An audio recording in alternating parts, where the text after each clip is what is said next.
Hello बच्चों, तो चलिए इस प्रश्न को पढ़ते हैं। उस बिंदु के निर्देशांक ज्ञात कीजिए जो बिंदु -5, 11 तथा 4, -7 को मिलाने वाले रेखाखंड को 2:7 के अनुपात में विभाजित करता है।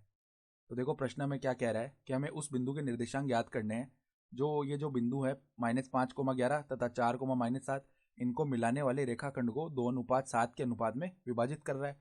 तो प्रश्न में आगे बढ़ने से पहले इस प्रश्न से संबंधित जो मुख्य उदाहरण है उसकी हम चर्चा कर लेते हैं। तो देखो मुख्य उदाहरण, यदि यदि बिंदु C जिसके निर्देशांक है x, y, बिंदु A जिसके निर्देशांक है x1, y1 तथा बिंदु B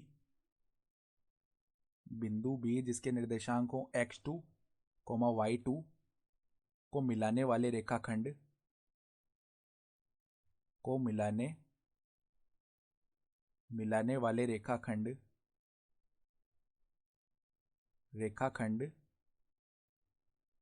को m/n में अंतः विभाजित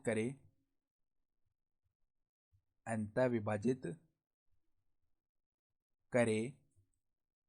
तो विभाजन सूत्र से हम क्या बोल सकते हैं कि जो x, y है यानी C के निर्देशांक है वो किसके बराबर आएंगे, वो आ जाएंगे mx2 प्लस में nx1 बट्टा में m1,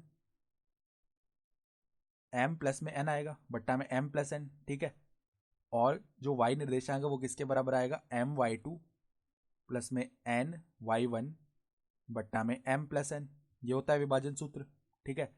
यानी कि देखो वो क्या बोल रहा है, यहाँ पर देखो एक बिंदु है जिसे हम P बोल देते हैं, उसके निर्देशांक है -5, 11 और यहाँ पर एक दूसरा बिंदु है जिसे हम Q बोल रहे हैं, उसके निर्देशांक है 4, -7 और इनको ये जो मिलाने वाला रेखाखंड है इसको एक बिंदु R है जिसके निर्देशांक हमें निकालने, एक बार के लिए हम x, y बोल रहे हैं।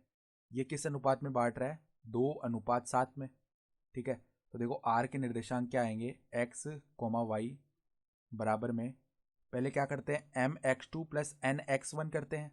तो देखो m का मान है 2 और x2 का मान है 4, तो 2 गुणा 4 कितना हो जाएगा 8, ठीक है। और प्लस में nx1 करते हैं तो 7 गुणा में -5 किया तो माइनस का 35 आ गया, तो -35 बट्टा में क्या करते हैं m प्लस n यानी 2 + 7 कितना हो गया, 9 हो गया। फिर देखो my2 प्लस में ny1 करते हैं तो m का मान है 2 और y2 का मान कितना है, -7 है, तो -14 आ जाएगा, तो -14।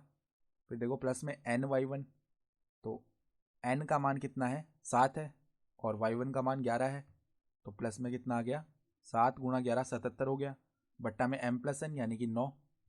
तो देखो इसका मान क्या बनेगा हमारे पास में -27 बट्टा 9 और ये कितना बन गया, ये हमारे पास में बन गया 63 बट्टा में 9। तो देखो हम जानते हैं 9 × 27 होता है, तो ये -3 आ जाएगा और यहाँ पर कितना आ जाएगा 7 आ जाएगा। तो हमारे पास में जो बिंदु R के निर्देशांक है वो कितने आ जाएंगे, -3, 7 आ जाएंगे और यही हमारा उत्तर भी हो जाएगा। तो आशा करता हूँ कि आपको ये प्रश्न समझ में आया होगा। धन्यवाद।